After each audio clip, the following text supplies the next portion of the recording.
നമ്മുടെ ദുആ സ്വീകരിക്കപ്പെടും എന്ന് പറയുന്നത് നല്ല സന്തോഷമുള്ള കാര്യമല്ലേ? ചില പ്രത്യേക സമയങ്ങൾ ദുആ ചെയ്യാൻ വളരെ പറ്റിയ സമയമുണ്ട്. അപ്പോൾ അതിൽ ഒരു ഹദീസ് ഇന്ന് ഞാൻ പറയാം. ആ ഹദീസിൽ ദിക്ർ പറഞ്ഞിട്ടുണ്ട്, അതിന് ശേഷമുള്ള ദുആ. അത് ഏത് സമയമാണ് എന്നൊക്കെ പറയാം. ആ ഹദീസ് ഇവിടെ ടെക്സ്റ്റായിട്ട് കൊടുക്കാം, വായിച്ച് ഞാൻ പറഞ്ഞു തരികയും ചെയ്യാം. ഉബാദ റളിയല്ലാഹു അൻഹുവിൽ നിന്ന് റിപ്പോർട്ട് ചെയ്യപ്പെടുന്ന ഒരു ഹദീസ്, നബി സല്ലല്ലാഹു അലൈഹി വസല്ലം തങ്ങൾ പറയുന്നു, മൻ തആറ ബില്ലൈലി, ഒരാൾ രാത്രി എഴുന്നേറ്റാൽ, അതായത് രാത്രി ഇടക്ക് നമ്മൾ ചിലപ്പോൾ അറിയുമല്ലോ, ഉറക്കറിയുമല്ലോ, പിന്നെ വീണ്ടും ഉറങ്ങും, അങ്ങനെയുള്ള എഴുന്നേൽക്കലിനെ കുറിച്ചാണ് പറഞ്ഞത്. അങ്ങനെ എഴുന്നേറ്റാൽ ഫഖാല, എന്നിട്ട് എഴുന്നേറ്റിട്ട് അദ്ദേഹം പറഞ്ഞു, ആ സമയത്തും അള്ളാഹുവിനെ ഓർത്തു എന്നുള്ളതാണ് അതിൻ്റെ ഒരു ഒരു ഒരു പ്ലസ് പോയിന്റ് ആയിട്ട് കാണേണ്ടത്. ആ സമയത്തും അള്ളാഹുവിനെ ഓർത്തു എന്നുള്ളതാണ്.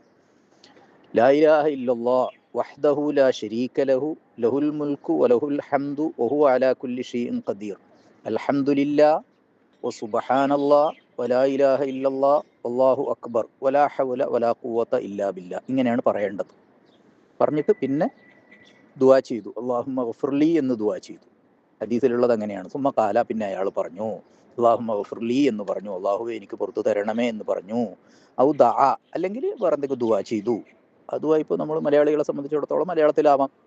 അങ്ങനെ ദുആ ചെയ്തു. ഉസ്തുജീബ ലഹു, അയാൾക്കതിന് ഉത്തരം ഉണ്ടാകുന്നതാണ് എന്ന് ഹദീസിലുണ്ട്.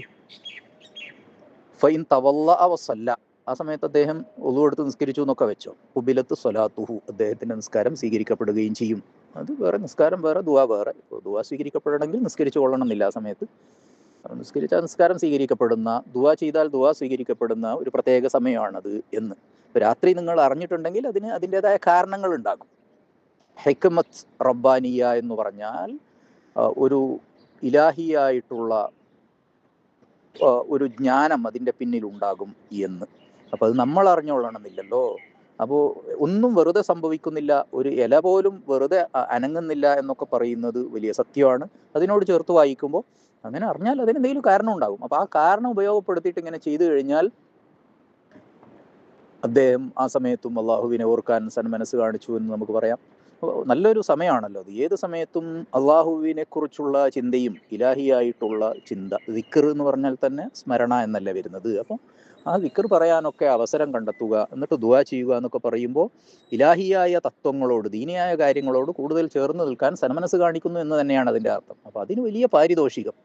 അപ്പം അതുകൊണ്ട് തന്നെ ആ സമയത്ത് ദുആ ചെയ്യുന്ന ദുആക്ക് പ്രത്യേകം ഉത്തരം, അതാണ് ഉദ്ദേശിക്കുന്നത്. ഇത് ഇമാം ബുഖാരി റഹ്മത്തുള്ളാഹി അലൈഹി തൻ്റെ സ്വഹീഹിൽ രേഖപ്പെടുത്തിയിട്ടുണ്ട്. അള്ളാഹു നല്ല അമലുകൾ, നല്ല ശീലങ്ങൾ കൂടെ കൂട്ടാൻ നമുക്കെല്ലാവർക്കും തൗഫീഖ് നൽകുമാറാവട്ടെ.